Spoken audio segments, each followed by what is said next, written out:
Živijo in zelo lepo dobrodošli na podcastu Umetnost lenarjenja. Danes zelo, bom rekel, posebna strokovna epizoda. Jaz vedno nekako skušam, če ta podcast spremljate, mi boste najbrž verjeli, v vsaki epizodi pustiti nekaj strokovnih in direktnih priporočil, smernic, nasvetov za lepše, bolj zdravo življenje, naj bo to izgorelost ali karkoli bolj medicinsko, bolj somatsko-medicinskega. Danes je govor epizode, rdeča nit epizode, govor o raku. Z mano je docentka Urška Ivanuš, ona je zdravnica, specialistka javnega zdravja, doktorica znanosti, ki se že skoraj 20 let deluje na področju primarne in sekundarne preventive raka, tako strokovno na Onkološkem inštitutu v Ljubljani, kot tudi v nevladnem sektorju kot predsednica Zveze slovenskih društev za boj proti raku. Mogoče se na prvo žogo sliši tale tematika malo morbidna, da ne rečem depresivna, ampak v resnici ni. Dal vam bom dva odlična razloga, zakaj bi poslušali današnjo epizodo, ki je ena daljših, ampak tudi ena bolj informativnih. Prvič zato, ker pogovor o raku je zmeraj manj morbiden in depresiven, ker rak ni več nujno neozdravljiva bolezen. To je en važen poudarek, o katerem sva govorila.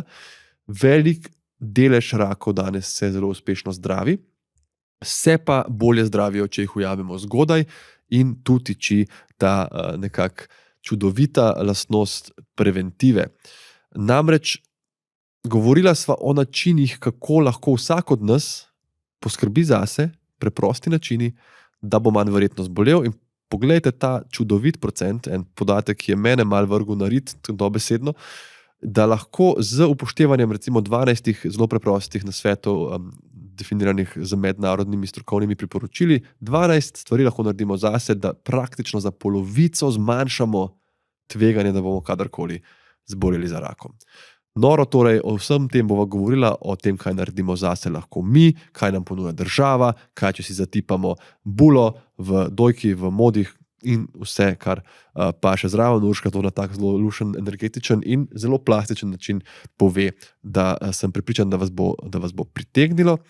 Ta podcast, če gledate danes v živo, pa izhaja na prav poseben dan, namreč 4.4.2025 je 15. obletnica državnega programa za obvladovanje raka, DPOR. To je program, ki ga upravlja Ministrstvo za zdravje, vodi ga Onkološki inštitut in je v bistvu nekak program, ki so ga sestavili skupaj strokovnjaki, politiki in nevladne organizacije, pokriva pa vse v Sloveniji od primarne, sekundarne preventive do diagnostike, zdravljenja, celostne rehabilitacije po raku, vodenje statistike, se pravi register raka Slovenije v glavnem.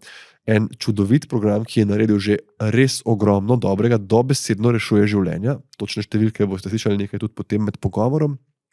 In sem zelo vesel, da so me povabili, da na ta rojstni dan, pomemben rojstni dan z Urško, opraviva ta pogovor in ga objaviva. Povabili so me iz Ministrstva za zdravje namreč in ta podcast tudi nastaja v sodelovanju z Ministrstvom za zdravje Republike Slovenije.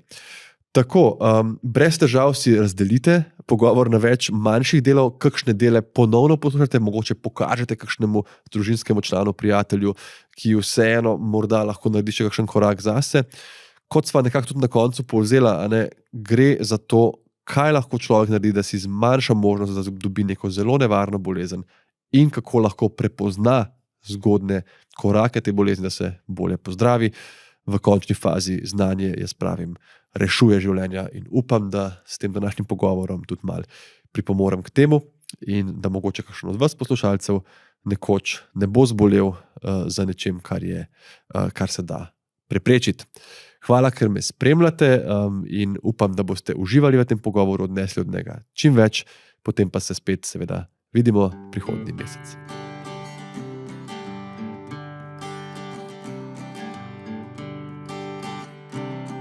Urška, dobrodošla. Hvala, da si prišla. Povabil sem te na podcast, gledal, da si prišla na izpit, kar mi je, po moje, si daleč najbolj pripravljen gost. Brez da bi to slabo mislil za vseh, ki sem jih že imel, ampak vidim, da si resno vzela najin pogovor. Ja, zelo resno sem vzela, to sem pripravljena, ali ne bomo še videli drugače, pa hvala za povabilo, no, sem vesela, da sva danes tukaj. Pa si tako dobro počutiš, si sproščena. Za mano je zelo napet dan, tako da sem se odločila, da bo ta izkušnja zdaj prijetna. Ventil, da bo ventil, tako da upam, da bom pa še boljš, kot sem zdaj, drugače pa je kar. Jaz se veselim, izkušnja prijetna bi tudi jaz želel, namreč tema je taka, da si kdo reče, ojoj, a bom o tem poslušal, to bo težek pogovor. Ampak v resnici je zmeraj manj razloga, da je pogovor o raku težek, zato ker to ni več smrtna obsodba. Evo, prva iztočnica. Ja, to je res. Ja, bom rekla, ko sem jaz odraščala, je kar nekako veljalo, dobiš raka, pa umreš. Ja, in to se mi zdi, da je še kar zasidrano v ljudeh, pa vendar v bistvu danes res ni več tako. Namreč zelo veliko ljudi, ki zboli z rakom, je uspešno ozdravljenih in potem živi polno in kakovostno življenje. Ene 5-letno preživetje okoli 60%. Je pa treba vedeti, da je to, kako dobro, bom rekla, premagamo bolezen, zelo odvisno od tega, kako zgodaj odkrijemo. In pri raku res velja prej, kot ga odkrijemo, manj intenzivno je zdravljenje, bolj uspešno in večja je kakovost življenja med zdravljenjem in po zdravljenju. Ja, to je eden od mojih glavnih stvari, ki se želim, da danes uspešno poveva vsem, na kak način lahko vsak pri sebi poskrbi, da bo, če je možno zgodaj, če pride do bolezni, jo zgodaj odkril. Ampak če začneva res pri nekako osnovi. Rak, ta grozna beseda, pa slišimo besede tumor, pa slišimo, ne vem, levkemija, karcinom. Kaj je to rak? Mogoče čisto na kratko, biološko osnovo, pa kaj je po to definicijo vse. Ker ljudje mislim, da morajo vedeti in moramo vedeti, da to je en širok spektr bolezni. Ja, je res, mi rečemo, rak ni ena bolezen, ampak zelo veliko različnih bolezni. Zelo različno nastanejo, zelo različne simptome in težave nam povzročajo, nekatere zelo dolgo ne povzročajo simptomov, ne vemo, da smo bolni, ne? In tukaj je običajno tudi prognoza slaba, zato ker jih pozno odkrijemo. In tukaj so rešitev, bom rekla, presejalni programi, pri katerih mi lahko odkrijemo raka pri asimptomatskih ljudeh, pri ljudeh, ki še nimajo nobenih simptomov. Drugač pa je ne samo to, da je to to vrsta različnih bolezni, da so tudi simptomi različni, da je zdravljenje zelo različno, diagnostika zelo različna, ampak vse te bolezni imajo pa nekaj skupnega. In to je to, da pravzaprav kako rak nastane. Že od samega rojstva naprej se v naših celicah dogajajo mutacije, se pravi spremembe genetskega materiala in tudi rakave mutacije. Vendar ima naš organizem izjemne sposobnosti popravljati te napake, bodi si na celični ravni, bodi si potem z imunskim odzivom, kar pa potem je problem, je to, če samkrat ena celica pobegne tem popravljalnim mehanizmom in pravzaprav se nekje zasidra, in potem pravzaprav začne ta celica se deliti, rast, in značilnost rakavih celic je, da so nesmrtne. Zanimivo, ne? Dokler gostitelj ne umre. Tako, dokler gostitelj ne umre, one vedno zmagajo, razen če pač mi ga vse lahko premagamo, ne? In še eno značilnost imajo te celice, zelo rade rastejo, tako bom rekla, trakasto v sosednje organe, in tudi zelo slabo se držijo skupaj, zaradi tega pravzaprav zelo rade tudi zasevajo. Se pravi, raka dobimo na enem delu telesa, ne, in potem se pojavi zasevek na drugem delu ali metastaza. Ja. Ja, super, zelo lep povzetek. Meni se zdi to taka zanimiva teorija, ker celice imajo dejansko, to se učimo tudi na biologiji in faksu, programirano celično smrt obstaja. Ne? Organizem, recimo neka celica dobi mutacijo in ona reče, ok, jaz nisem uporabna temu telesu in se sama sebe, ona odmre. In te rakave celice tega ne naredijo. Ne? One so, kot si rekla, želijo živeti, so nesmrtne, tukaj bi morda kak boljši govorec kot jaz, še filozof potegnil lahko kakšno lepo usporednico, tudi kar recimo ljudje delamo v svetu, ne, v svojim zemlji, ko začnemo razmišljati samo nase, kaj meni paše, in potem na koncu ta nesmrtna celica v resnici je smrtna, ker organizem recimo umre. Govorila si o mutacijah, tem mutacijam ljudje zelo pridno pomagamo z vsemi različnimi stvarmi, ki jih počnemo v življenju. Jaz sem si tukaj nekaj napisal, ker se mi zdi tako noro, in sicer Evropski kodeks proti raku. ko boš povedala ti, kaj je, vključuje 12 priporočil, z upoštevanjem katerih lahko znižamo možnost, da bomo zboleli za rakom za kar 40%. Mislim, da če bi kdo doma imel en gumb, pa bi mu rekel, če tle gor pritisneš, je pol manj šans, da boš v življenju dobil raka, bi ga vsi pritisnili. Zdaj pa mogoče, če se na kratko poveva, kaj ta kodeks sploh je, pa na kak način lahko vsak poslušalec danes poskrbi zase, da bo v teh 40% nižji statistiki. Ja, najprej ena zanimiva pravzaprav ugotovitev. To so že kar nekaj desetletij nazaj ugotovili, dva Angleža epidemiologa, Dol in Peto. In to je bilo pravzaprav revolucionarno odkritje, ker prej pravzaprav tega ljudje niso verjeli. Kar nekaj časa je trajalo, da so to ljudje začeli verjeti. Da so verjeli kaj? Da dejansko lahko 40% vsega raka preprečimo. Aha, na ta način. Ja. Aha, prej so rekli, ojoj, ta usoda. Ja, na ta način. Ja. Danes pa vemo, da pravzaprav rak nastane zaradi notranjega okolja, se pravi dednega materijala, ki ga prinesemo s sabo na svet, vsega, kar se dogaja v našem telesu, zunanjega okolja. In mi pravzaprav na to zelo težko vplivamo. Ne, v kakšnem svetu živimo, seveda lahko potem, bom rekla, vplivamo na to, da se spremeni zakonodaja, da pač, ne vem, se izboljša zrak, da se prepove kajenje. To so vse ukrepi, ki izjemno tudi pomagajo. Ne. Ampak zelo pomembno je pa to, da pravzaprav kot ljudje, ki živimo v svetu, na katerega pač do določene mere lahko vplivamo, do določene pa ne, imamo pa še vedno možnost nekih zdravih ali manj zdravih izber.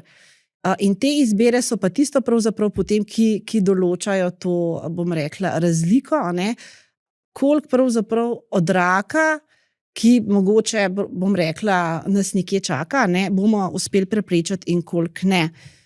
In sicer v javnem zdravju govorimo o primarni in sekundarni preventivi. Preventiva pomeni preprečevanje. S primarno preventivo, z ukrepi primarne preventive, mi preprečujemo, da bi sploh zboleli. To pomeni, da pravzaprav se izogibamo nevarnostnim dejavnikom, ki povzročajo raka, to je recimo kajenje, raba alkohola, izpostavljanje sončnim žarkom, cepljenje proti okužbam, ki povzročajo raka. In če pravzaprav se mi izognemo nevarnostnim dejavnikom, potem sploh ne zbolimo. In je pa najbolj pomemben nevarnostni dejavnik za nastanek raka je pa staranje. Temu se pač ne moramo izogniti. In dejansko rak je bolezen starejših ljudi. Ampak ne gre. Tako. In večina raka nastane, bom rekla, tam nekje po 65. letu. Ampak zdaj smo še vedno, se pravi, kaj lahko storim, da ne zbolim. Potem pa ne moramo preprečiti vseh rakov, to se je treba zavedati. Lahko ljudje zelo, zelo zdravo živijo, vse naredijo za to, da bi ostali zdravi, pa bojo kljub temu zboleli. Verjetnost je veliko manjša, da bodo zboleli, ampak lahko se zgodi. Potem imamo pa tukaj pravzaprav, je pa to, kar sva že prej govorila, kaj lahko naredimo za to, da rak odkrijemo zgodaj. In tukaj imamo pa dva pristopa, sekundarne preventive. Tako. Eno je, da se udeležujemo priporočenih organiziranih presajalnih programov, Zora, Dora, Svit. Bomo videli, v prihodnje se jim bosta pridružila mogoče še 2 oziroma 3 novi. In da se tudi opazujemo in smo pozorni na zgodnje znake oziroma simptome raka. Recimo ženske naj si redno pregledujejo dojke, moški moda, potem kožo si tudi lahko pregledujemo, je priporočljivo, in ne nazadnje, če opazimo recimo kri v urinu ali pa neko ranco na koži, ki se ne zaceli, da pravzaprav ne odlašamo. Da kot prvo prepoznamo te znake in kot drugo pokličemo pravzaprav osebnega izbranega zdravnika oziroma ambulanto, kjer potem poskrbijo za to, da smo ustrezno obravnavani, če je to potrebno. Ja, zdaj malo sem dobil vmes, ko si govorila eno misel, zakaj smo zdravniki, kdaj nismo zelo popularni, sploh na kakšnih Facebook debatah, po forumih, se pravi, ključni ukrepi za zmanjševanje tveganja za rak so ne kadiš, ne piješ alkohola, pa izogibaš se sončni svetlobi, marsikdo cel teden sam komi čaka, da bo v petek skadil en čik tam zunaj v kavarni na sončku, pa spil 2 pivi. In mi seveda to zdaj zelo odsvetujemo. Ampak to je važno, da po eni strani smo lahko vsak zase nekako znižamo tveganje ali odkrijemo zgodaj, ker če je tista ranica, ki krvavi, ki si rekla, ki se ne zaceli, danes pri osebnem zdravniku in čez en teden pri dermatologu, je lahko ta rak v resnici omejen na kožo, še ni teh zasevkov, o katerih si govorila, čez recimo 1 leto pa so in takrat v resnici je pa potem prognoza dosti slabša. Ena taka zelo splošna stvar, ki jo vedno zdravniki tudi in marsikdo starši ponavljamo, je ta zdrava prehrana. Ne. V času, ko jaz bom prvi vrgel, kdor je brez greha, naj prvi vrže kamen, ker jaz v službi dežurstva, volt, olja. Ne. Kaj je zdaj tukaj neka splošno priporočilo? Se pravi, imamo zdrava telesna teža, pa zdrava prehrana, oboje znižuje tveganje. Kaj bi rekla v parih stavkih, da to pomeni? Ja, jaz bi kar to zavila mogoče pod zdrav življenjski slog, ne. Se pravi, po eni strani, da se zdravo prehranjujemo, po drugi strani, da smo telesno dejavni in potem še tretja zadeva, ki gre skupaj, je potem pravzaprav tudi to, da imamo neko zdravo, normalno telesno težo. Zdaj, zdrava prehrana je pravzaprav, bom rekla, zdrava prehrana ne preprečuje samo raka, preprečuje številne kronične nenalezljive bolezni. In pravzaprav priporočila, ki jih vsebuje Evropski kodeks proti raku, če jih upoštevamo, sežejo veliko dlje, kot samo do preprečevanja raka. In pravzaprav ta priporočila res niso nič posebnega.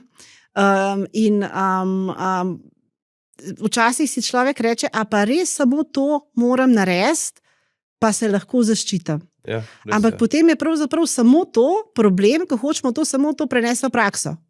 No, če pogledamo, kaj svetujemo pri prehrani, je, da se je veliko polnozrnatih izdelkov, stročnic, zelenjave in sadja, da se ne je visokokalorične hrane, se pravi z veliko sladkorja, mastnih živil, predvsem naj se izogiba mladina, sploh pa tudi odrasli sladkim pijačam, in da se izogibamo mesnim izdelkom oziroma da jemo manj rdečega mesa oziroma manj slano. A ne?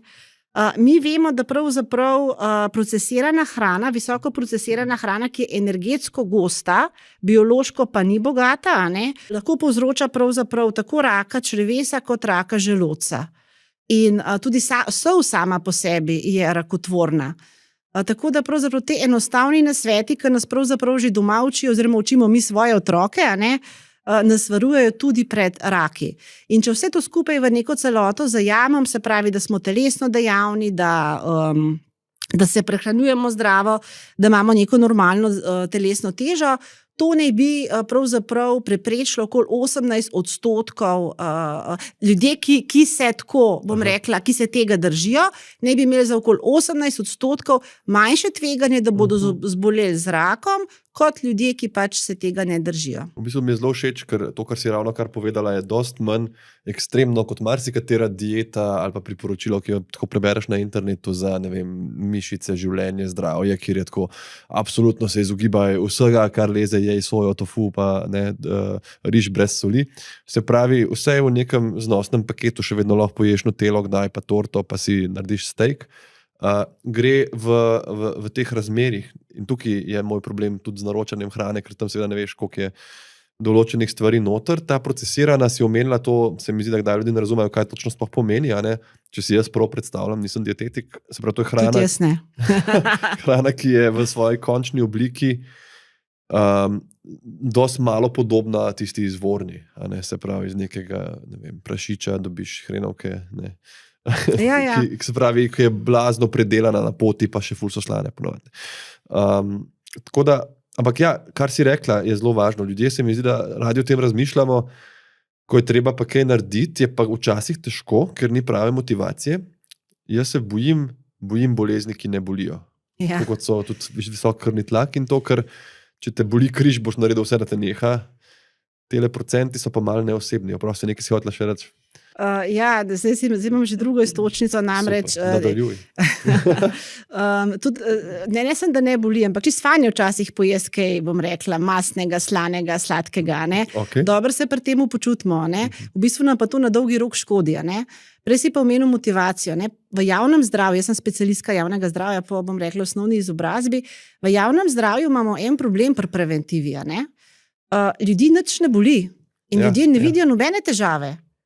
Mi pa rečemo, dajte se, ne vem, tega pa tega držati, dajte se cepati, zaradi tega, da nekoč v prihodnosti ne boste zboleli. Ja. To je čisto drugače od klinične medicine, kamor človek pride zato, ker ima težave in pravzaprav prosi, da mu pomagaš. In je veliko več pripravljen pretrpeti pa narediti. Seveda, tudi stranskih učinkov in prilagoditev in vse. Marsikaj.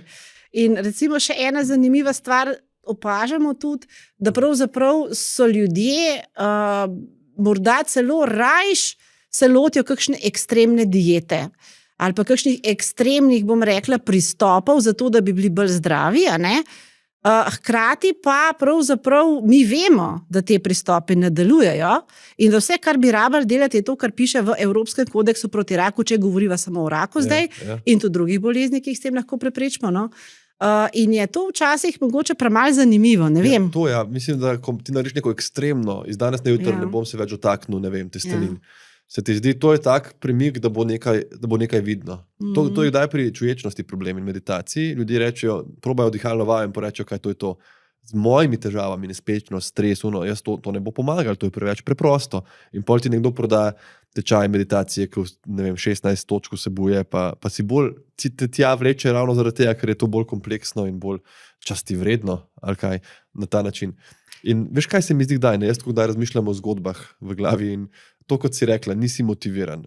Če si predstavljaš 40%, ali pa rečeva, da samo 7-8 od teh 12 upoštevaš, pa recimo, da je rečeva 30%, pa bo kdo rekel, nima motivacije, da bi nehal kaditi, pa da če tako jaz. Če ti pa kdo reče, recimo, tam je prehod za pešce, vsakega tretjega, recimo, ki bo šel čez, bo en snajper ustrelil tam iz hiše. Mislim, da bi vsak rekel, sam povej mi, kaj naredim, da se ne pojavim na tistem prehodu, kam lahko grem.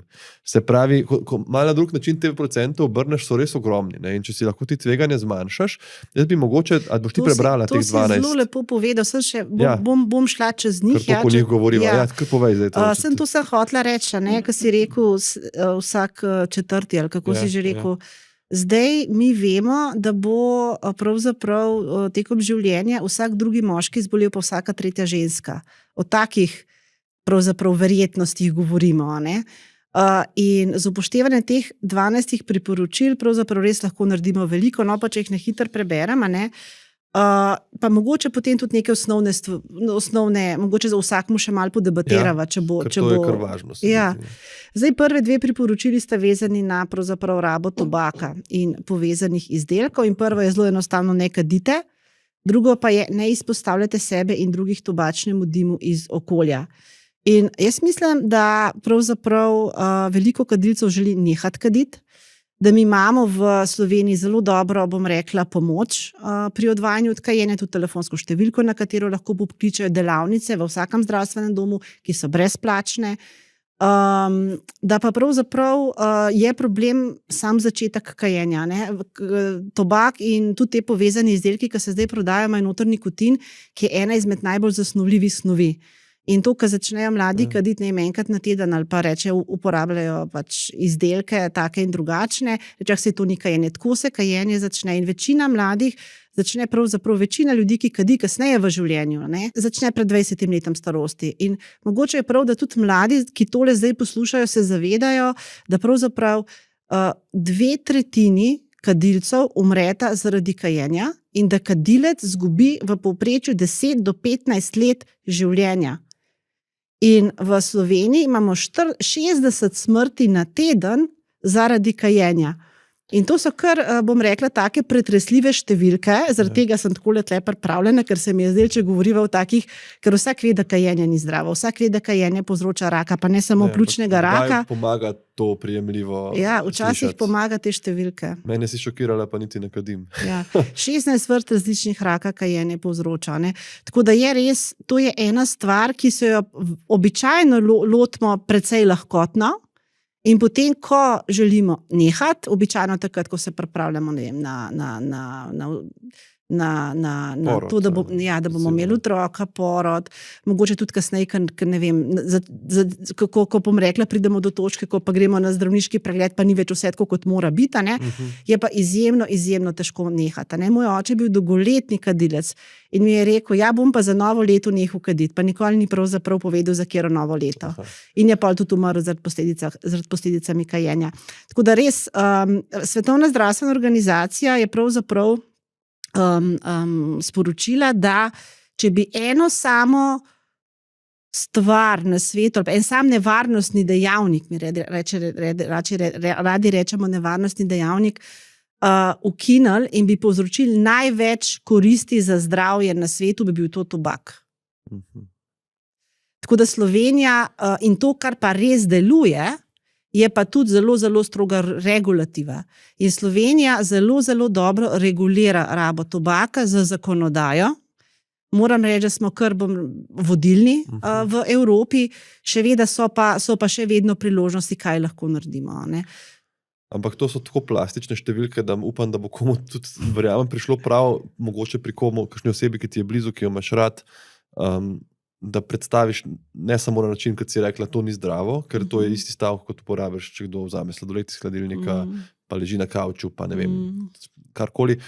Ampak te številke, sem pa nekje slišal, da nikotin da se je težje odvaditi kot od heroina. To sicer nisem študije bral, ampak sem nekje nekoč zasledil in se mi je zdelo tako noro, ker gledaš narkomana, intravenskega uživalca drog, se ti zdi bogi, on se pa ne more zdaj tega losati. V resnici je nikotin res jaz nisem nikoli na srečo tega izkusil, ampak da res drži, no. Zdaj ne vem. Ja, jaz tudi nisem nikoli kadila, bom rekla tudi zato, ker me je zelo motilo to, da pač je oče doma kadil in sem mu skozi skrivala tiste cigaretne škatlice, ampak tudi ne vem, a je res bolj kot heroin, ampak je izjemno ena izmed najbolj zasvojljivih snovi.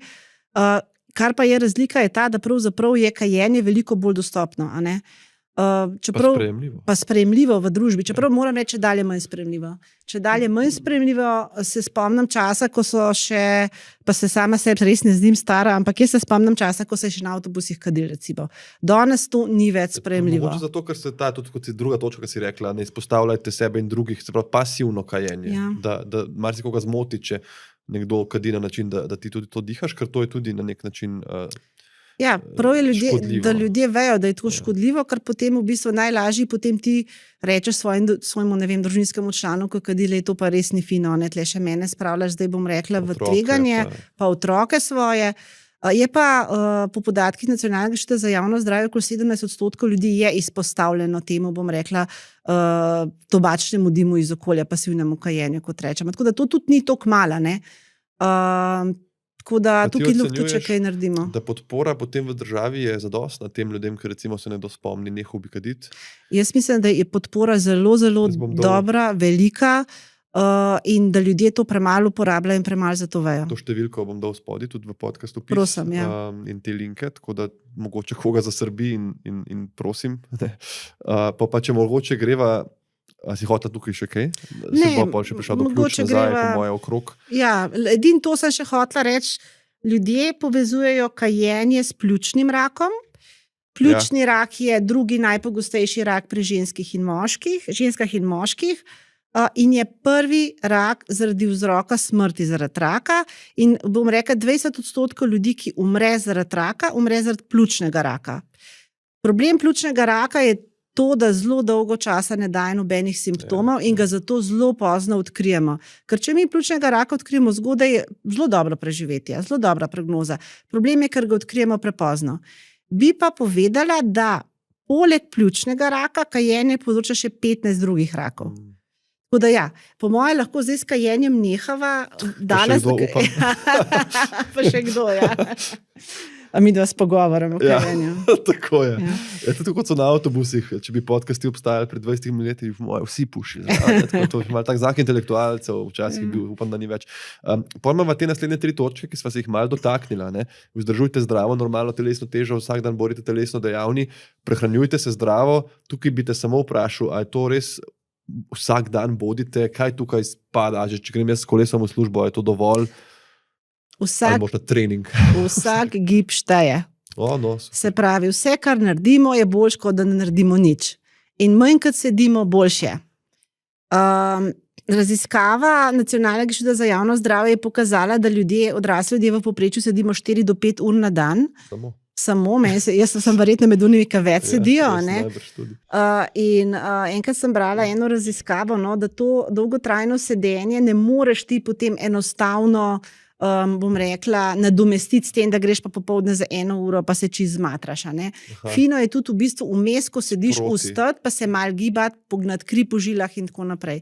Drugače pa neke take splošna priporočila, ki pravzaprav že imajo znatne koristi za zdravje. Glede gibanja od Svetovne zdravstvene organizacije naj bi se nek povprečen odrasel zmerno intenzivno, se pravi malo mogoče hitrejši sprehod, počasen tek, gibal nekje od 150 do 300 minut na teden, ali če mu je všeč intenzivna vadba, nekje 75 do 100 minut intenzivne vadbe, čeprav bom rekla, raziskave kažejo, da je fino to kombinirati. In tudi dodatne koristi za zdravje se pa dobijo, pa lahko pravzaprav pridobimo, če se gibamo še več in tudi, če izvajamo vaje za moč. To pa sploh v zadnjem času zelo prepoznano, da so mišice izjemno pomemben, tudi metabolni organ in da pravzaprav več, ko imamo mišic, bolj smo zdravi. In tudi zdaj ne govorim seveda o ekstremih, in seveda predvsem to velja za starejše ljudi. Mi začnemo s starostjo, bom rekla, težje pridobivamo mišično maso, hitreje jo izgubljamo, in zato je pravzaprav priporočeno, da starejši, ko smo, še nekoliko, bom rekla, več delamo na moči. Se pravi, za nekega povprečnega odraslega 2-krat na teden še vaje za moč, čim bolj pravzaprav vključevati velike mišične skupine, raznolike. Za starejše, bom rekla, pa 3-krat na teden vaje za moč, pa potem še vaje za koordinacijo zraven, pa tako. To je super, zdaj se pogovarjava o preventivi raka, v bistvu pa govoriva tudi o zdravem življenju. Mislim, to so ene nasveti, ki pomagajo vedno, tudi če ne govoriš o raku. Recimo kajenje, kot si rekla, ta pljučni rak se omenja, ampak meni se spomnim, na fakulteti so rekli KOPB, kronična obstruktivna pljučna bolezen, ki je pogostejša še pri kadilcih kot rak, in so nam dali zadihati čez slamco, da si probal, kako ta človek z napredovalo boleznijo diha, in jaz sem takrat pomislil, moj bog, sej lahko strašiš v narekovajih s temi tumori pljučnimi, ampak probajte dihati čez slamco, pa si rečeš, da bo to nekoč moje življenje, da je tako oteženo dihanje. In tudi ta vaja za moč, šport, da ne govorimo o vseh prednostih proti osteoporozi za vse. To je res. Ok, 6, a imava dovolj časa za številko 6?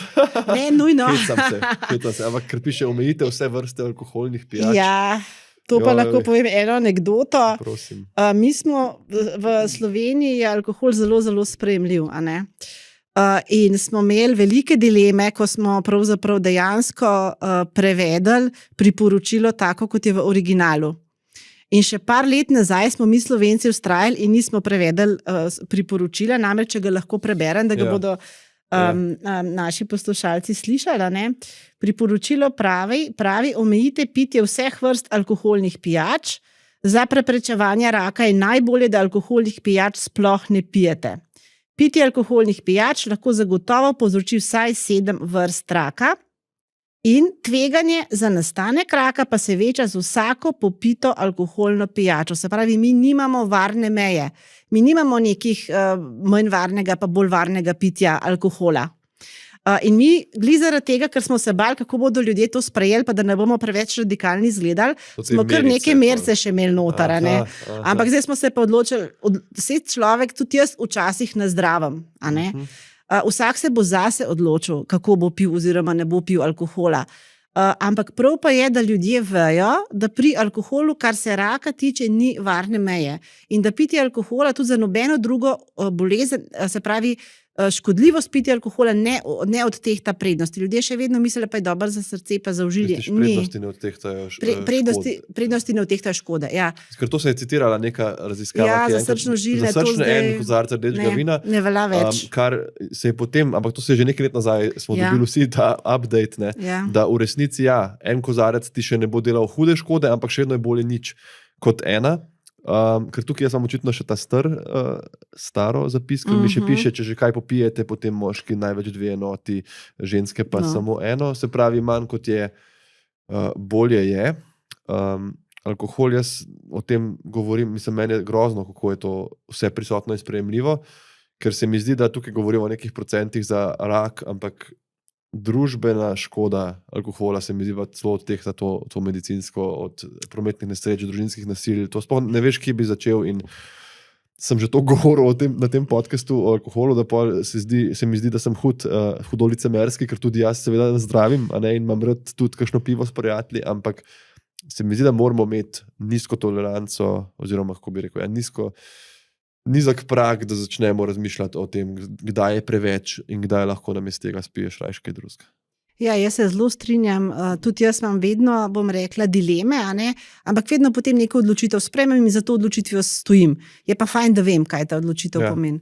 Zdaj, alkohol je res ena veliko, bom rekla, povzroča eno veliko breme, ne sem na zdravstvenem področju, ampak tudi, bom rekla, razdira družine, pahne lahko v revščino, res velike težave lahko povzroča, pa ne samo tistemu, ki pije, ampak bom rekla tudi celi družini, ne nazadnje otrokom, res. Zdaj, ampak če midva se vrneva na raka, ker sva rekla, da bova danes midva vsem povedala, kaj pa lahko naredimo, da za rakom ne zbolimo, pa jaz vsem mislim, da je prav, da ljudje vejo, da kar se pa raka tiče, pa alkohol v Sloveniji letno povzroči okoli 600 rakov. To tudi ni majhna številka. In to so 7 vrst raka povzroča, to so predvsem raki prebavil, jeter pa tudi raka dojke. Ta zadnja stvar, vidiš, nisem vedel, da povzroča raka dojke. Zdaj sem sodeloval v decembru, je bila ena kampanja Svetovne zdravstvene organizacije Redefine Alcohol, ki sem na socialnih omrežjih sodeloval in so nam poslali ogromno enih dokumentacije in tam sem videl tudi to, da vsi ta jetra, pomislimo pa recimo požiralnik, tudi rak dojke. Ker eno od teh 12 priporočil je tudi, da si ženske kako že, dobro, pregledovanje itak, ampak tudi dojenje pa... Dojenje je zelo zanimivo, če pogledava dojenje, dojenje zaščiti. Mi govorimo o nevarnostnih pa zaščitnih dejavnikih in varovalnih. In dojenje je dejansko varovalni dejavnik. In sicer za vsako leto dojenja ima ženska manjšo verjetnost, da bo dobila raka dojke za okoli 4%. Zaradi tega tudi, bom rekla, mnogorodno, se pravi, če ima ženska več otrok, če dlje doji. In to tudi pravzaprav, bom rekla, zmanjšuje tveganje, da bo zbolela. In zanimivo je pravzaprav, da to tudi pri ženskah, ki imajo BRCA gene, BRCA1, in s tem povezane rake, pravzaprav tudi nosilke teh genov imajo, če dojijo, manjše tveganje za raka. Zdaj BRCA geni, pravzaprav bom rekla, pa raku dojke. Rak dojke je res povezan z geni, ki jih zelo dobro poznamo. Najbolj sta znana BRCA1, BRCA2, ampak treba se je zavedati, da pravzaprav te dedne oblike rakov dojk doprinese samo okoli 5% vseh rakov dojk. Če pa te gene imaš, je pa verjetnost, da zboliš, precej visoka. No, in tukaj pravzaprav je dojenje zaščitno. Naprej, to tega zdaj za moške ne pride v poštev, lahko pa se mi čim manj izpostavljamo sončnim žarkom, to je naslednja točka. Jaz sem, ko smo se mi dva pogovarjala že pred podcastom, sem rekel, jaz vedno uporabljam sončno kremo in si ti rekla, to je šele, ne vem, 3. točka ali kako že. Tale lep kartonček smo naredili. Jaz sem namreč tudi predsednica Zveze slovenskih društev za boj proti raku, to je nevladna organizacija, najstarejša v Sloveniji, ki se ukvarja s preventivo raka. Značilno je, da delujemo v zvezi regijskih društev, ki jih imamo 11 strokovnjaki. In pravzaprav lani smo se prav lotili melanoma. In sem se tudi jaz naučila, tudi jaz nisem vedela, da je sončna krema tista ta zadnja. Ta prva stvar, ki jo moramo narediti, je pravzaprav to, da se izogibamo soncu med 10 pa 17 uro. Da smo v senci, da če smo na soncu, imamo pokrivala, da imamo sončna očala, da imamo dolge rokave. To ne pomeni, da moramo biti not v kleti. Ne, v senci. Ali pokriti. V senci. Obdrži sonce na varni strani, jaz pravim. To je bilo tudi geslo lanskega leta, ki smo ga uporabljali. In potem pravzaprav pride na vrsto šele krema, sončna krema, ki pa je izjemno pomembna. In jo je treba redno nanašati, a ne? In sicer v zadosti količini, običajno se premalo mažemo.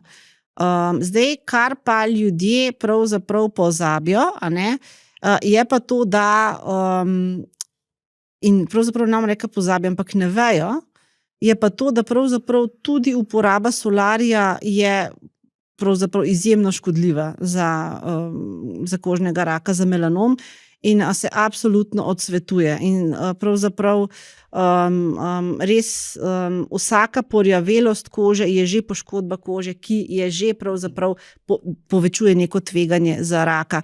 In sploh je nevarno, recimo tudi za starši se morajo zavedati, čeprav mislim, da zdaj v zadnjih v zadnjem času starši precej pazijo na to, ne, in pokrivajo svoje otroke, mažejo s kremicami in tako. Ni bilo vedno tako, a ne?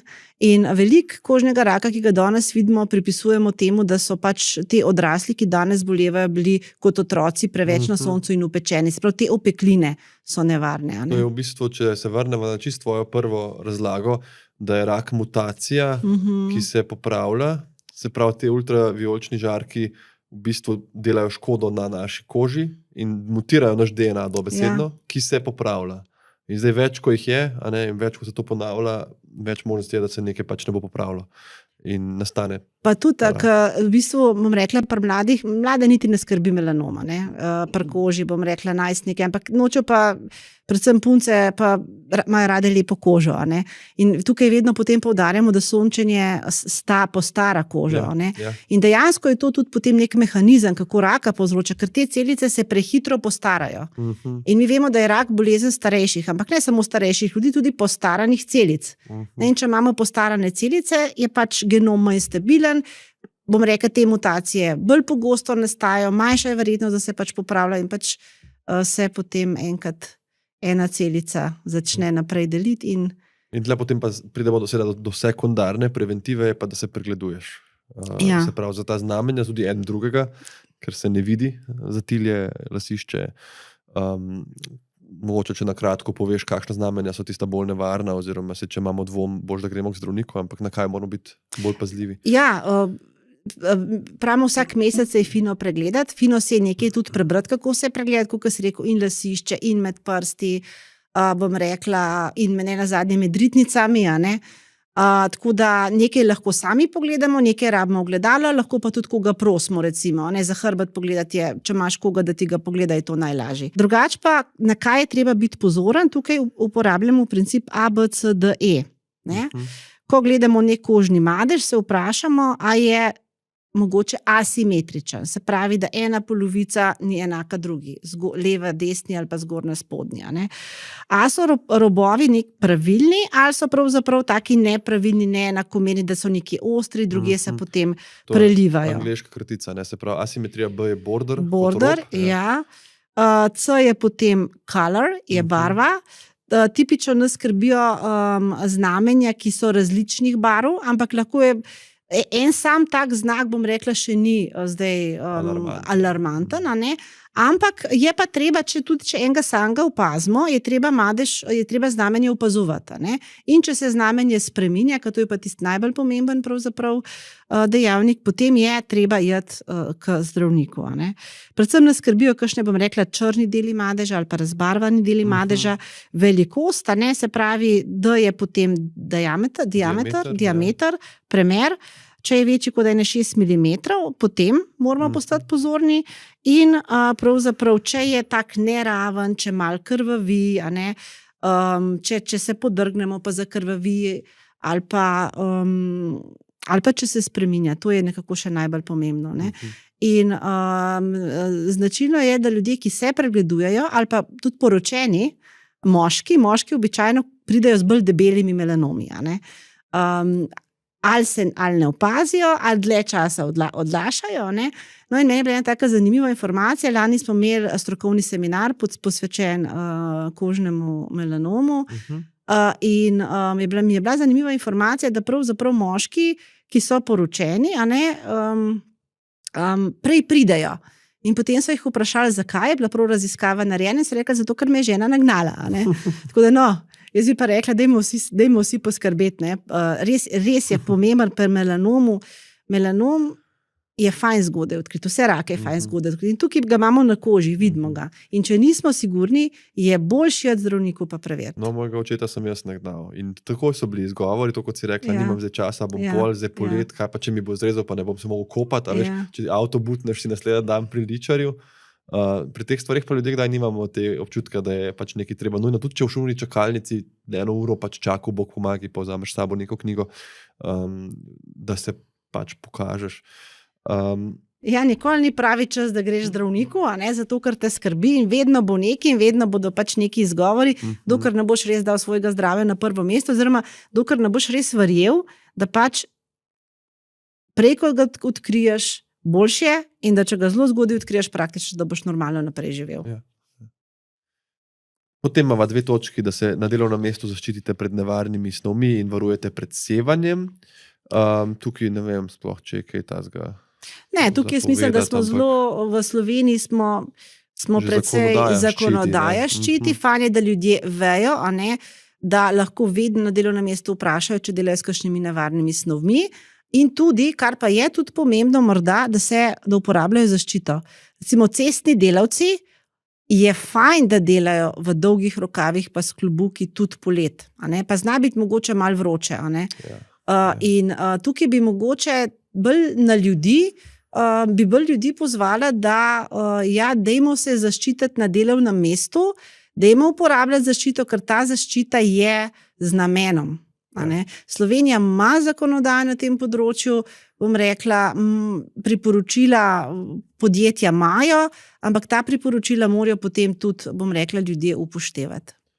Tako. Poje pa ta točka, ki se tudi mene zelo tiče. Poskrbite, da bodo vaši otroci cepljeni proti hepatitisu B in HPV. O cepljenju se ne bomo sploh izgubljali besed, koliko enih nasprotnikov je, kar je meni zelo, bom rekel, demotivirajoče, glede na to, da je to dobesedno dokazano ena največjih uspehov sodobne medicine. Ampak tukaj sta omenjena 2 virusov povzročiteljev infekcijskih, ki povzročajo raka, je kar velik. HPV je ena taka polemika. Pa mogoče tukaj par besed o tem, vseeno. Ja, ne vem, zakaj je HPV polemika. In se zelo strinjam s Svetovno zdravstveno organizacijo, ki pravi, da moramo to cepljenje normalizirati. Ja. V Sloveniji mogoče je polemika zaradi tega, ker smo to cepljenje kot prvo uvedli neobvezno. Ampak jaz mislim, da živimo v družbi, v kateri je prav, da uvajamo, bom rekla, vsa naslednja cepljenja neobvezno. Ampak to pa tudi pomeni, da morajo ljudje, ki jim je cepljeno namenjeno, razumeti, zakaj pravzaprav je to cepljenje, zakaj ga mi kot strokovnjaki priporočamo. In mi imamo čisto enako cepivo kot na Norveškem. Pa na Norveškem je precepljenost 90%. Pri nas se pa spogledujemo, bom rekla, če hočemo biti zelo optimistični, pa rečemo, gledamo precepljenost deklet do 15. leta, pa smo pri 60%. Če pa pogledamo, koliko jih je res cepljenih v 6. razredu osnovne šole po nacionalnem programu, smo pa pri dekletih okoli 40%, pa pri dečkih okoli 20%. In mene srce boli, ko vidim te odstotke, zato ker pravzaprav necepljene deklice pa necepljeni dečki bodo imeli veliko večjo verjetnost, da bodo kasneje v življenju zboleli z raki, ki jih povzroča okužba s HPV. In ta okužba povzroča 6 različnih vrst rakov. Tudi pri dečku, ki nima materničnega vratu. Tudi pri dečku, ki nima materničnega vratu. In če je med vsemi priporočili Evropskega kodeksa alkohol najmanj prepoznan med slovensko javnostjo kot nevarnostni dejavnik, sploh snov, ki povzroča raka, je pa pravzaprav pri cepljenju proti HPV ta zavest, da HPV povzroča tudi rake pri moških, pravzaprav še dost premejhna. In recimo tipično rak, ki ga povzroča okužba s HPV in je vezan samo na moške, je rak penisa. In potem drugi raki, ki jih pa okužba s HPV tudi, bom rekla, povzroča pri obeh spolih, so rak zadnjika, rak v ustno-žrelni votlini, potem pa pri ženski, še maternični vrat, nožnico pa zunanje žensko spolovilo. Res je, če pogledamo globalno, največ rakov, ki jih ta okužba povzroča, pravzaprav je rak materničnega vratu, pri ženskah. Ampak lahko pa si predstavljamo, da če imamo neko cepivo, dvakrat se cepimo, mogoče se bomo v prihodnosti enkrat samkrat lahko cepala, dvakrat se cepimo v pravem času, pred prvo izpostavitvijo virusom, in pravzaprav se lahko zaščitimo za celo življenje. V primerjavi s tem, če pa raka dobimo, si pa lahko predstavljamo, kako pravzaprav zoprno je zdravljenje raka penisa. Zdravljenje raka penisa je običajno kirurško. Zdravljenje raka materničnega vratu odstranijo maternico, ampak taka ženska več ne more biti otrok. Ne more imeti otrok. In značilnost rakov, ki jih povzročajo okužbe, je ta, da se pojavljajo pri mlajših. Recimo vrh raka materničnega vratu je nekje med 40 in 50 letom, začne pa se pojavljati nekje tam po 30. Prej je izjemno redek, nekje tam po 30 pa se že začne pojavljati. Če smo prej rekli, da je rak bolezen starejših, so raki, ki jih povzročajo okužbe, bolezen mlajših. In recimo, res me srce boli, danes smo imeli sestanek z Norvežani, pravzaprav sodelujem v enem projektu, kjer pravzaprav poskušamo prenesti, pravzaprav ugotoviti, kje v različnih državah po Evropi imamo težave in kakšne težave imamo, in kako pravzaprav povečati to precepljenost, in s tem reševati življenja. Ampak, kot sem prej rekla, isto cepivo uporabljamo, in dejansko je pri Norvežanih, oni so leta in leta vzgajali ljudi, zato da razumejo, kaj je cepljenje, da razumejo, da so koristi cepljenja veliko večje kot škoda, ki jo cepljenje lahko povzroči.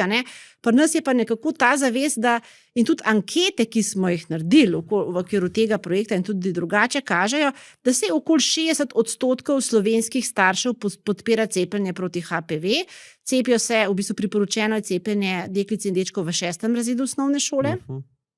Okoli 10% jih je proti cepljenju ali pa zelo proti cepljenju, okoli 30% jih je pa neopredeljenih.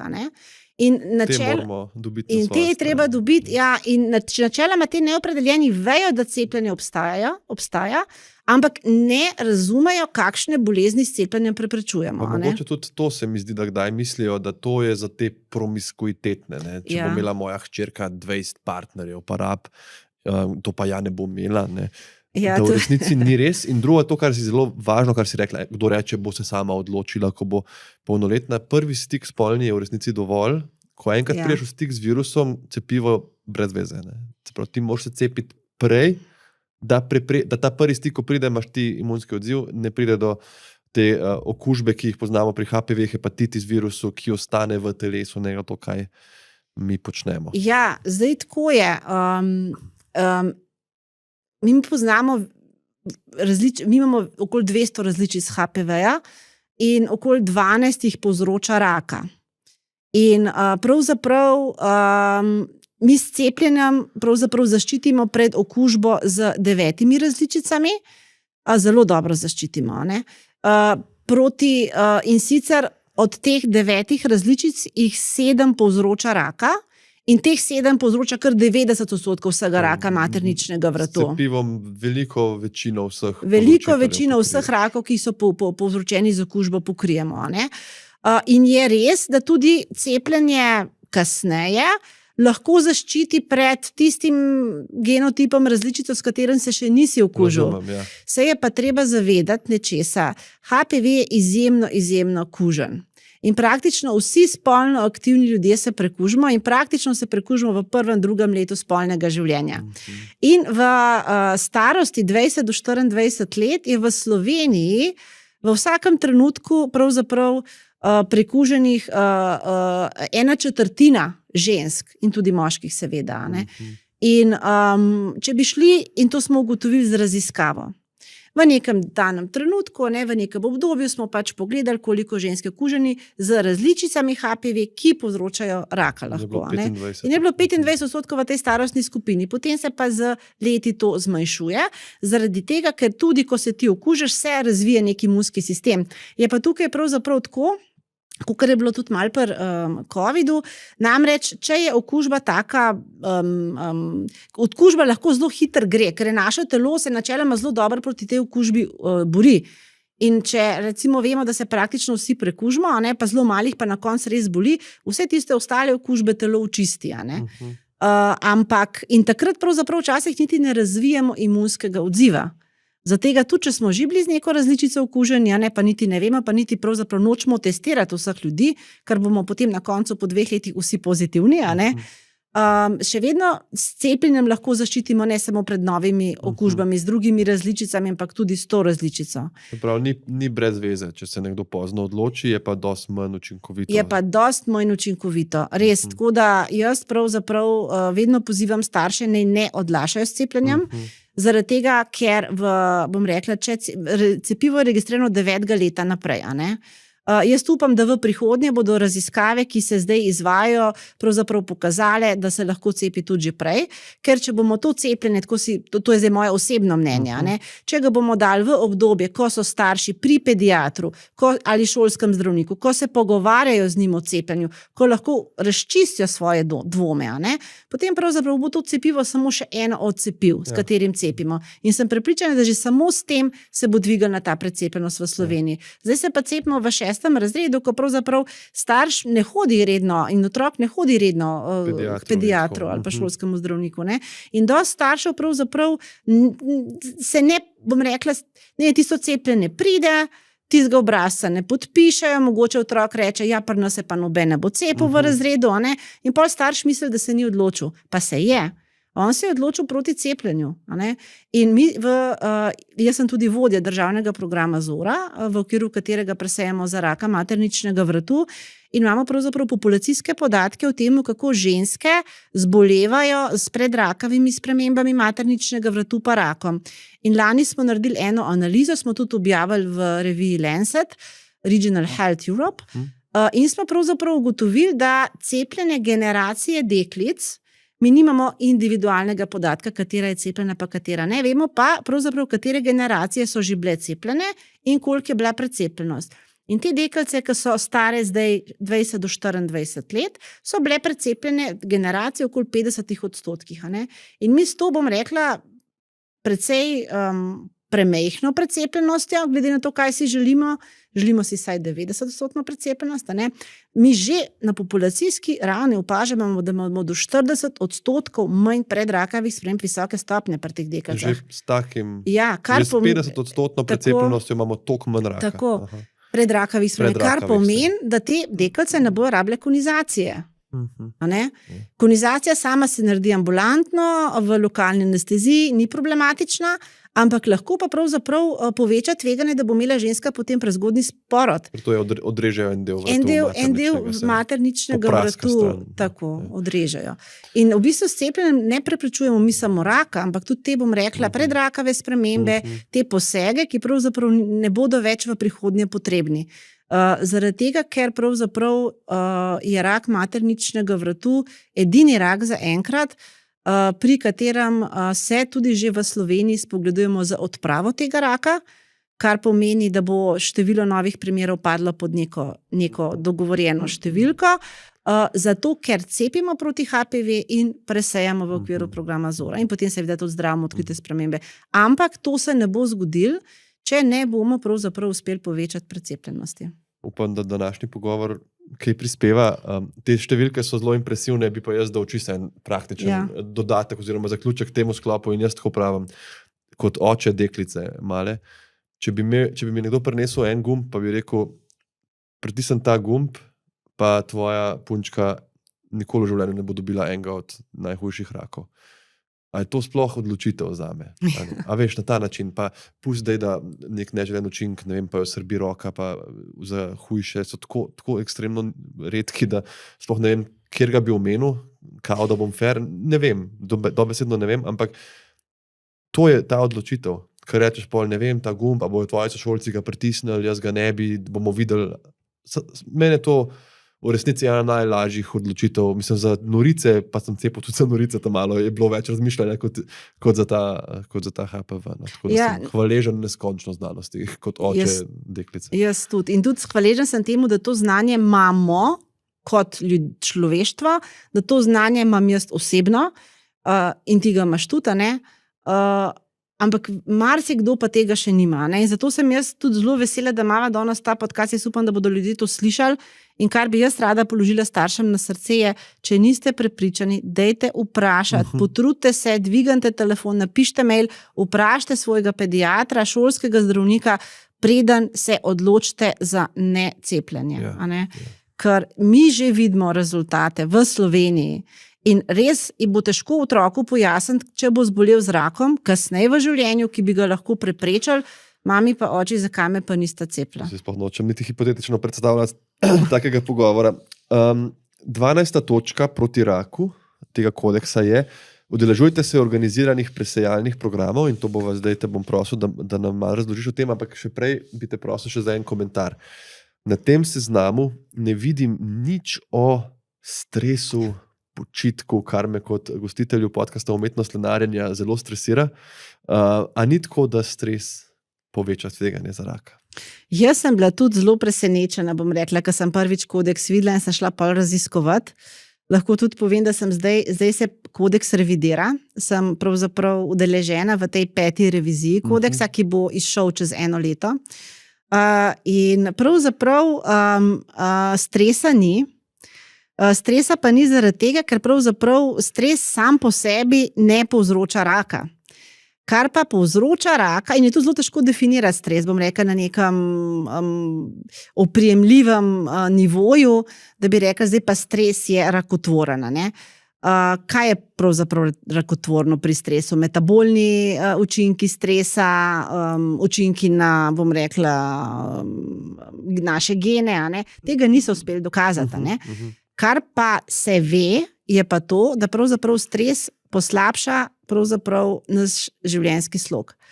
Kadar smo pod stresom, delamo manj zdrave izbire. Kadilci pokadijo kakšnega več. Kdo bo posegel po alkoholu? Recimo, pri meni kaj opažam, kadar je res stresen dan, pridem domov in si rečem, a res ne grem danes teč. Jaz pač tek uporabljam kot eno izmed oblik, bom rekla, destresiranja ali pa bom rekla počitka. Tako da to je ta razlog, zakaj stres je povezan z rakom, ampak ni naveden v kodeksu. In tukaj je pravzaprav točno to, kar ti delaš, učiš ljudi ali pa bom rekla, vodiš ljudi do tega, da prepoznajo stres in se učinkovito pravzaprav spopadajo, ne vem, če spopadajo ta prava beseda, z njim pravzaprav s tem tudi vplivaš na to zagotovo, da bo manj, če govorijo o raku raka, zaradi tega, ker bodo tudi na drugih področjih imeli, bom rekla, tisto občutek, pa tudi neko voljo, da nekaj naredijo. Zelo razumljivo. Se pravi, stres a priori sam ne bo zmutiral celice? Ne. Če bom pa jaz takrat več sedel, ker imam toliko dela, si naročil neko pico, zvečer spil gin tonic, vsak večer in tako. Se pa to sešteje. To kot pri avtomobilih. Jaz sem nekje prebral, recimo avtomobil še nikogar ni ubil, hitra vožnja še nikogar ni ubila, nenaden preskok v stacionarno stanje te ubije. Če se hitro voziš, ne boš umrl, ko se pa nenadoma ustaviš, pa lahko. In tudi avto, ki je parkiran na parkirišču, ne bo nikogar ubil. Tako da super, hvala za to razlago. Me veseli, da vseeno lenarjenje in destresiranje in meditacije na nek način pomagajo. In zdaj sva rekla, super je, če naredimo veliko zase, da ne zbolimo.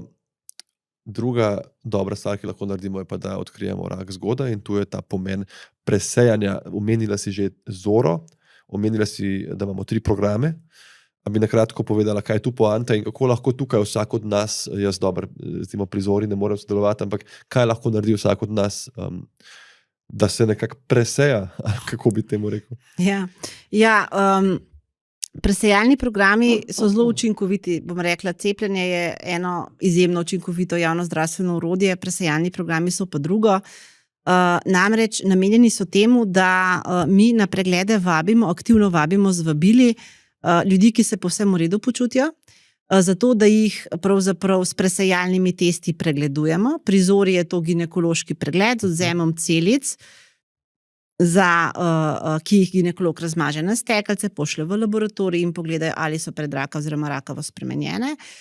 Pridori je to slikanje dojk z mamografom. In pri svitu je to pravzaprav odvzem blata, to ljudje sami naredijo doma, dobijo na dom take testerčke, odvzamejo blato in potem pošljejo blato v laboratorij, kjer pogledajo, ali je v blatu kakšna prekrita krvavitev. Se pravi, ti, ko pogledaš blato, je normalne barve, vendar je noter že nekaj krvi in to ti testi zaznajo. In ta kri je potem lahko znak, da se nekaj kuha. Zdaj, presejalni test sam ti noben ne bo povedal, ali že imaš raka ali ne. To samo pove, da imaš povečano tveganje, zaradi tega vedno rabimo še dodatne preglede, še dodatne diagnostične preglede in šele tam potem res ugotovimo, ali človek potrebuje zdravljenje ali morda ne.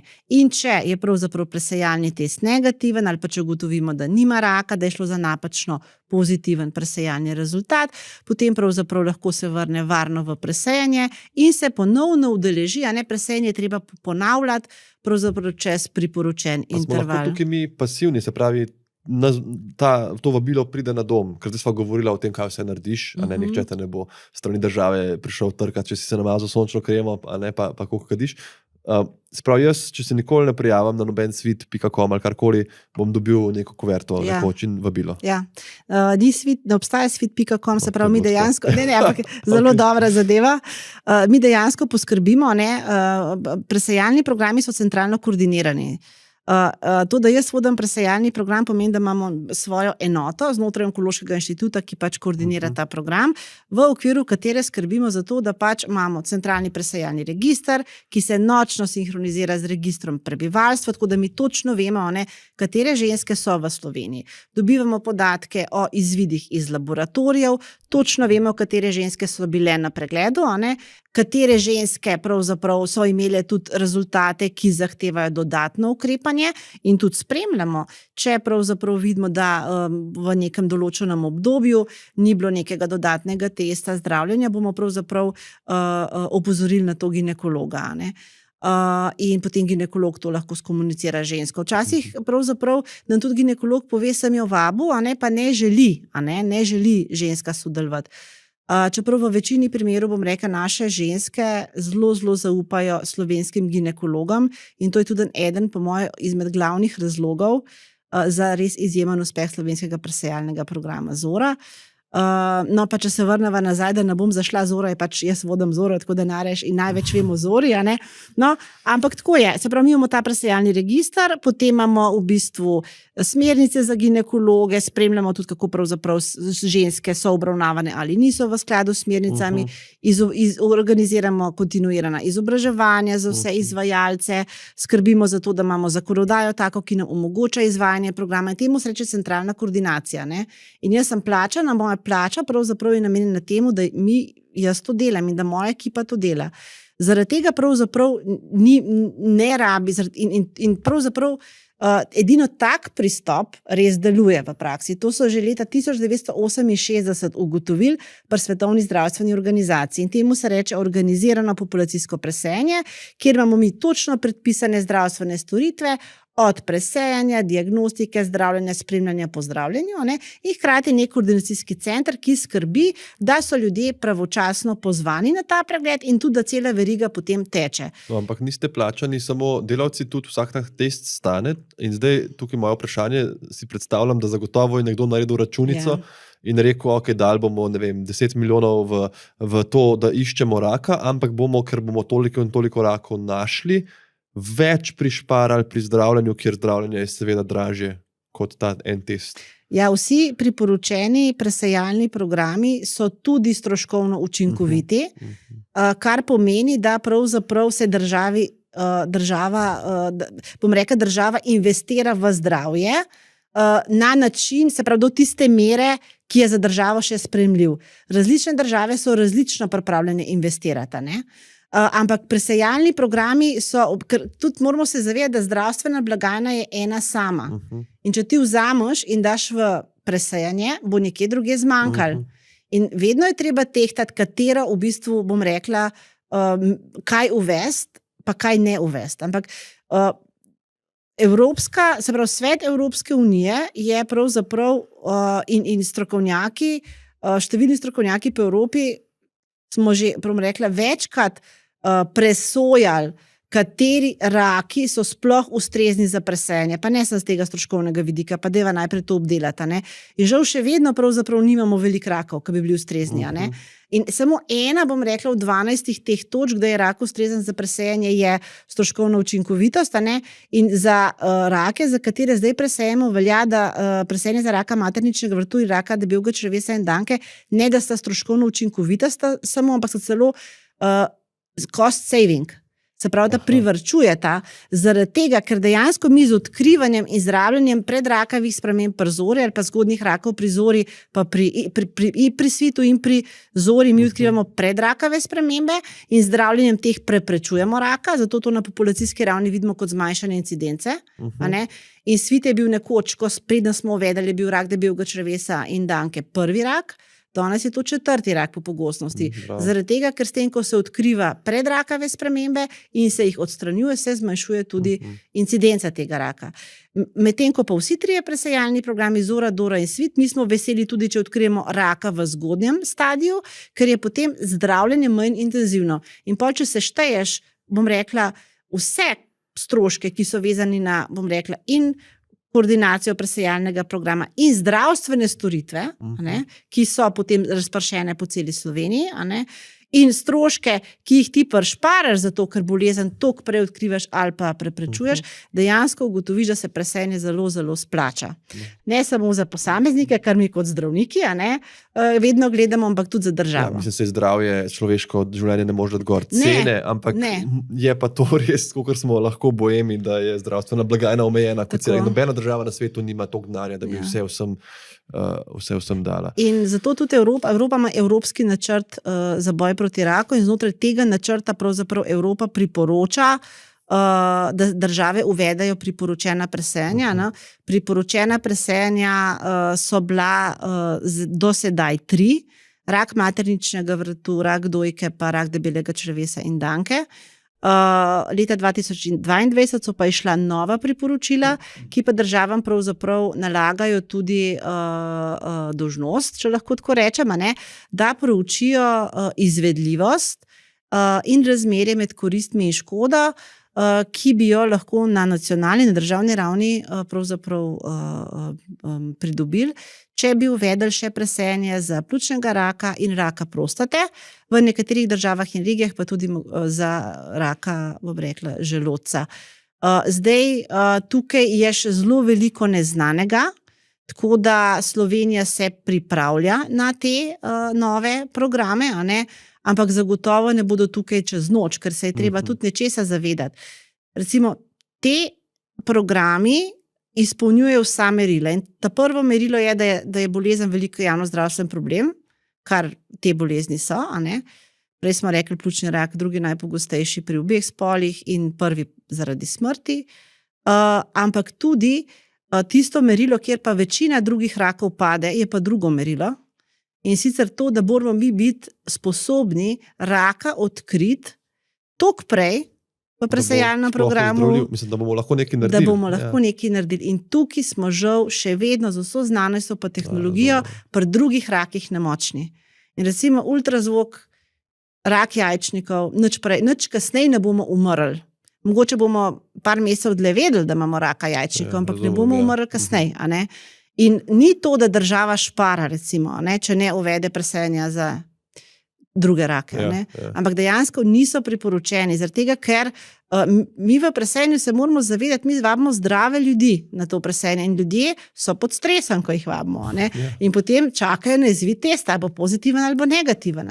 In potem nekateri izvidi testa so tudi napačno, bom rekla, pozitivni, mora človek na dodatno diagnostiko in ves čas ga je strah. Nekateri so pa napačno negativni in si reče, sej ni nič, pa spregleda prve simptome. Tako da mi moramo imeti res dobre teste, s katerim pravzaprav znamo dobro ločiti in vsi te programi, ki sem jih naštela, imajo dobre teste, med zdravimi pa bolnimi, ga ni testa, ki bi bil 100%, ne? Zato morajo tudi ljudje, ki so negativni na presejalnem testu, še vedno gledati in biti pozorni na svoje zdravje. Tako da tukaj je kar velika umetnost, pravzaprav res je. Uvesti prave programe in potem tudi, da In umetnost tudi te programe voditi v praksi, ne vem, da kdo ne pade čez kakšno varovalko, da so učinkoviti, da so strokovno vedno podkovani, vse to. Tako da ja, Slovenija ima res... Hvala. Upam, da tudi moji kolegi poslušajo. Namreč Slovenija je res prepoznana. Mislim, ko greš v Evropo ali pa ko greš v svet, pa rečeš, ja, delam na presejalnih programih, reče, to pa poznamo. Tako da smo res, če nas poznajo, bom rekla, številni ljudje po smučarskih skokih, pa po kolesarjenju, ljudje, ki delajo v zdravstvu, pa nas poznajo po presejanju. Svetovna zdravstvena organizacija je celo kratek dokumentarni film posnela v Zori. Mi se moramo zavedati, da rak materničnega vratu je bil drugi najpogostejši rak pri ženskah v preteklosti, zdaj se pa skoraj za odpravo tega raka spogledujemo. In to zato, ker pač tako učinkovito odkrivamo in zdravimo predrakave spremembe. Mi smo v prvih 20 letih odkrili pri 33,000 ženskah predrakave spremembe in jih zdravila. Super. Ja, in zdaj pravzaprav letno zboli se še okoli 100 žensk za tem rakom. Če bi pa nehali presejati, bi se pa ta rak vrnil. Seveda, upamo, da bomo pa s kombinacijo presejanja pa cepljenja prišli pa do odprave tega raka. Tukaj je to sporočilo, da če dobite vabilo, prosim, se udeležite pač tega presejanja. To je tako važno sporočilo. Jaz se malo bojim, da so vsi kadilci nehali poslušati, veš, tam pred 20 minuti, ampak smo se tako spravili na njih, ampak če ste tukaj presejalni testi in morda bomo kmalu nekoč imeli tudi za pljučnega. Mogoče bi se še eno stvar še lahko za Doro povedala. Dora je pa za Dojko. Za Dojko. Se pravi, pri Zori svitu mi odkrivamo predrakave spremembe, zato pač pravzaprav preprečujemo raka. Pa zgodnje rake pa v bistvu dosti, bom rekla, zelo, zelo učinkovito zdravimo. Pri Dori pa mi ne znamo odkriti predrakave spremembe, oziroma je ta rak drugačen, in je tukaj pa cilj, da odkrijemo res zgodne rake in lahko pravzaprav povem, da v Dori kar 80% vseh rakov, ki jih odkrijejo, so v zgodnem stadiju. In je prav, da ženske vejo, da ko si one tipajo Dojko, bodo pravzaprav zatipale veliko večje rake, kakor jih lahko zaznajo na Dori. Se pravi, na Dori zaznavajo netipne rake. In sicer je priporočljivo, da si ženske tipajo Dojke, ampak ni pa to razlog, da zavrneš povabilo na Doro. To je važno. Tako da na vse 3 programe smo Slovenci lahko ponosni in jaz mislim, da so tudi naši prebivalci ponosni, ker so udeležbe izjemne.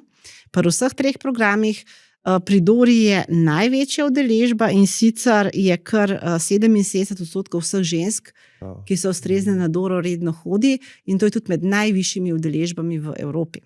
Tako da, ja, država jih podpira od začetka in Ministrstvo za zdravje in zavarovalnica sta podprla te programe, ljudje so jih sprejeli, tako da to je ena zgodba o uspehu slovenska.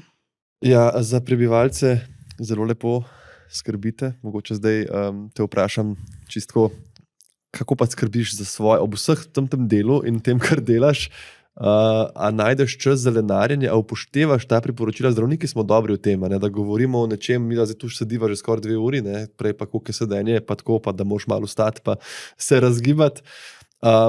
Kako si našla ti nekako svoje ravnovesje? Zdaj sem kar malo tako pod vtisom vseh teh podatkov, ful mi je bilo noro to poslušati, res sem se tako naučil, jaz ogromno, in zdaj me tle zanima, kako se pa ti ustaviš, pa da bova zvesta naslovu podcasta. Kako se umiriš, lenariš, kaj je tvoj odvod?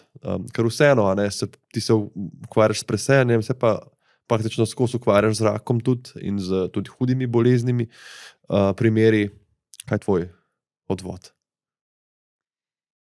Ja, sem razmišljala, sem si kar mislila, da me boš to vprašal, pa ti povem, da sem malo premalo časa imela, da bi kaj pametnega pogruntala, kako ti bom odgovorila, tako da bom zdaj sproti. A to si nisi sprintala? Ne. To si nisi. Lahko ti povem, da danes ob 4 zjutraj grem na dopust, gremo s celo družino, se pravi z možem, sinom, sestro. Zelo mi je pomembna družina. in mi je dragocen čas, ki ga preživljam z njimi. Žal ne morem vsak dan, bom rekla, tega čisto uravnovesiti. Tako da bom rekla, to moje ravnovesje v življenju je bolj tako po sklopih. Je obdobje, ko več delam, pa mogoče celo manj spim, kar zadnje čase, že kar zadnjih nekaj let pravzaprav čim manj prakticiram. So pa tudi obdobje, ko potem res dejansko se odklopam in takrat sem najraje z družino in najraje se ukvarjam s športom. In najraje sem v naravi. In ena stvar, ki je pomembna, je to, da pravzaprav, ali pa recimo trenutek, skušala sem se spomniti trenutka, ko bi rekla, zdaj pa le naram. To je trenutek, recimo, ko ugotovim, da nimam nič v načrtih. To je nek nestrukturiran čas, ki je pred mano in pravzaprav lahko se odločam, kaj bom delala, glede na to, kaj mi tisti trenutek paše. Recimo, jaz bom rekla, če vprašaj si tudi, kako teh 12 priporočil upoštevam, nekatera bolj, nekatera manj. Recimo, predvsem rada malo preveč dobro jem, če čisto po pravici povem. Tako da tukaj se še učim in tukaj jaz mislim, da v življenju se itak vedno učimo. Vedno se moramo stremeti k temu, da smo še boljši. Imam pa to srečo, da uživam v gibanju. Tako da vseeno se kar veliko gibam in to gibanje mi pa v tem vsakdanjem, bom rekla, v vsakdanu, ko je pa res intenzivno napet, mi je pa to tisto, kar mene sprošča. In jaz včasih grem, teč in imam poln problemov in potem po 20 minutah ali pa pol ure teka pridem domov in ti problemi so še vedno tam, samo jaz jih čisto drugače vidim. Sem pomirjena in v takem stanju se potem tudi lažje spopadam z njimi. Pa zelo pomembno je tudi to, da pač nekako imam urejene odnose. In v službi in doma moram reči, da se zelo dobro razumemo in to mi potem daje močno, da sem kreativna, produktivna in da tudi skrbim zase. Ja. Ta socialen element, ne vem, koliko se to pri rakih študira. Ker jaz eno raziskavo v svoji drugi knjigi citiram, ker so napisali, da je to, da nimaš neke socialne mreže, da si izoliran iz družbe, v bistvu bolj škodljivo, neka metaanaliza je bila kot prekomerna telesna teža za zdravje. To je bila to sem tudi jaz brala, neka zelo dolga študija, ki se je začela za 1920 pa še nekaj, ko so kar precej moških vključili v Ameriki vanjo in sicer ene bom rekla, iz bogatih družin, druge pa iz revnih in so potem te moške spremljali in še zdaj spremljajo njihove žene, njihove otroke in so ugotovili, da najpomembnejši napovedni dejavnik za zdravo starost je socialna vključenost pri 50. letu. Se pravi, ne holesterol, ne telesna teža, ampak dejansko to, kar si ti rekel. In to mi je tako fenomenalno. In tega nas ne učijo na medicini. Ja, to je važen poudarek. Res super, da sva se to spomnila za konec. Pa še ena stvar, mene kdaj skrbi, ko se pogovarjam take stvari, da kdo reče, ta priporočila so toliko stroga, pa toliko jih je, da je brez veze, da se sploh trudim, ker ne bo šlo. Jaz grem kdaj ven, sem rad na soncu, kdaj kaj spijem, jem, kot si rekla, imam rad burger kdaj, whatever.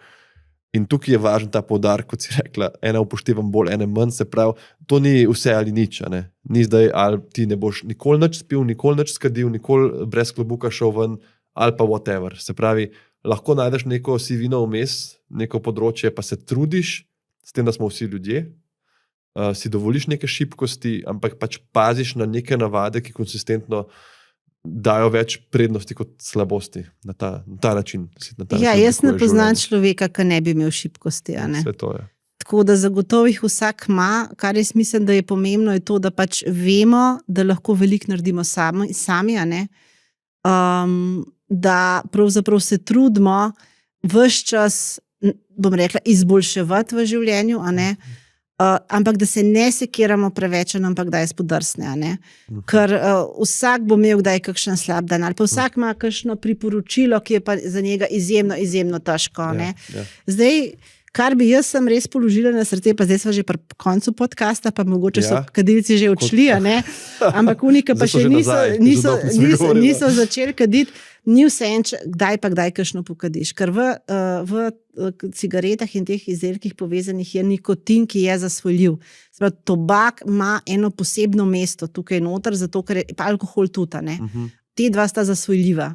Tako da sploh pri tobaku je zelo težko, bom rekla, sem pa kakšno pokaditi. Je res najbolj nič. Se pravi, če sem pa tja ješ neko fast food, si manj škoda narediš, kot če sem pa tja vzameš cigareto, ki te lahko kemično zasvoji. Zagotovo te bo kemično zasvojila. Ja. To je važen poudarek, predvsem pa ta tvoj govor o tem, da smo vsi ljudje, to se mi zdi nujno. Medicina je tako vedno neka igra, če lahko to rečem, verjetnosti in če bi nekaj obstajalo, kar ti za 100% zniža tveganje, bi to vsi naredili. Ko pa govorimo o teh procentih, pa pol vsak reče, jaz pa poznam soseda, nikoli ni kadil, pa je zaradi raka umrl. Ne, včasih je kaj nefair, bom rekel, v narekovajih nimaš sreče, ampak važno je, znanje je moč in več, ko veš, lažje lahko skrbiš zase, za svoje otroke, za svoje bližnje. To se mi zdi. Ja, glede teh procentov pa anekdota. To je pa razlika med znanostjo in psevdoznanostjo. Ja. Če lahko še kaj o tem rečeva. Glih sem zvela, da bo Slovenija tudi dan znanosti imela, kar me izjemno veseli. Tako da nekdo, ki gradi na anekdoti, pravzaprav mu ne moreš oporekati. Se bo tisti človek, je mogoče res bil, ampak mogoče je bil pa tudi izjema. To se pravi, kot je en reče, moj sosed nikoli ni kadil. Moj sosed zbolel, moj sosed nikoli ni kadil, pa je vseeno zbolel, pa moj oče je pa kadil in nikoli ni zbolel. In to je pravzaprav nekaj, kar dejansko obstaja in te anekdote vedno bodo. Ampak te anekdote tebi ne povejo, koliko je pa to pogosto. To ti pa znanost pove. Mi v znanosti pa merimo, kako pogosto se bo nekaj zgodilo, če boš kadil ali pa če ne boš kadil. In to so potem te odstotki, ki so morda manj prepričljivi kot anekdota, ampak v bistvu veliko bolj držijo, zate. Ampak tukaj je ta funkcija komunikatorja znanosti in hvaležen tebe, da si prišla, da to ljudem pojasniš, ker ljudem je bližje ta sosed kot nek graf, ki ga ne razumejo. Da nekdo reče, glej, ok, ta sosed je kadil celo življenje in zbolel. Glej naše podatke, 500,000 ljudi, kaj se pa verjetno lahko zgodi in tukaj je važno tudi taki pogovori, vse, kar se dela, da se to komunicira. Mi se že zelo dolgo časa trudimo, bom rekla, ne se v Sloveniji, tudi drugod po svetu, povečevati zdravstveno pismenost. To je to, da ljudje razumejo pravzaprav, kako je pomembno zdravje, kaj jim omogoča zdravje, kaj jim preprečuje zdravje, da pravzaprav razumejo, da se splača ukrepati za to, da ohranijo zdravje, oziroma da če opazijo neke znake, da grejo k zdravniku, in tudi, da se znajo potem premikati po zdravstvenem sistemu, ki je čedalje bolj kompleksen. No, ampak to, kar pa zdaj govorimo, je pa znanstvena pismenost. Na tem pa pravzaprav nismo veliko delali do zdaj. Nekako se mi zdi, da z vso to znanostjo pa tehnologijo smo bili navdušeni, in smo pravzaprav, ni bilo nekega problema, ljudje so radi sprejeli neke novosti. Zdaj smo prišli pa v obdobje, ko pravzaprav ne zaupamo več. In niti ne razumemo, kaj je to znanost. Tako da to povečevanje znanstvene pismenosti, pa da bo nekdo ločil, kaj to pomeni, da mu nekdo reče, on je pa kadil cel življenje, pa ni zbolel, ali pa da jaz le rečem, ne vem, vsak, se pravi 2/3 od 3 kadilcev bo so 2 umrla zaradi kajenja, en še vedno ne bo, ampak on je bil ki je za njega 100. Tako da to je to. Ta znanstvena pismenost mene zelo, mislim, da je treba še veliko na tem delati. In hvala, ker prispevaš, pa hvala za ta pogovor. Jaz sem zelo vesel, da smo to posnela. Toliko je enih podatkov, tako nekako bi rekel, da upam, da se čez 10 let pogovarjava, pa bo tukaj en kup podatkov ne bo več držalo, ker bomo še na toliko boljšem. Z vsemi temi programi in s tem, kar delamo, sem pa tako še malo bolj ponosen, da ko si mi vse to povedala. Ti pa lahko še nekaj povema, Res, da se breme raka veča v Sloveniji, ampak če podatke starostno standardiziramo, to pomeni, da uporabimo metodo, da odstranimo vpliv staranja, se pa v bistvu pri moških celo že manjša. In to so te, bom rekla, vseeno mislim, da ljudje kar se trudijo, kar dobro delajo in to zaradi tega se nam in bom rekla, to upoštevanje in dostopnost ne nazadnje zdravih izbir in presejalnih programov v Sloveniji res kaže svoje učinke. Ja, mislim, da ljudem ni vseeno, samo včasih ne veš. Včasih ne veš, včasih si pa utrujen. Včasih pa misliš, da je kakšna teorija zarote, pa je v resnici ni. Ja, to je dober konc. Se mi zdi, da neka osebna odgovornost je, ampak kot komunikator znanosti, kot izobražena oseba moraš prevzeti odgovornost, da daš podatke v svet. Tako da ja. Najlepša hvala, Urška, za ta pogovor in hvala tudi vsem, ki ste poslušali. Upam, da ste zdržali, ne glede na to, pijete, kadite, kaj delate do konca in da ostane z vam nekaj teh pomembnih sporočil. Jaz bom pa spodaj dal te telefonske linke do teh različnih, tudi te luštne stvari, kot so, so tudi na spletu dostopne. V glavnem, poglejte opis epizode za dodatne zadeve, ki jih rabite, da prepričate sebe ali pa kakšnega bližnjega naredite še kaj dobrega zase. Ja, in res deluje. Že opažamo učinke. Dokazano, ne glede na to, kaj vaš sosed dela. Tako da, hvala pa, fajn se imeti.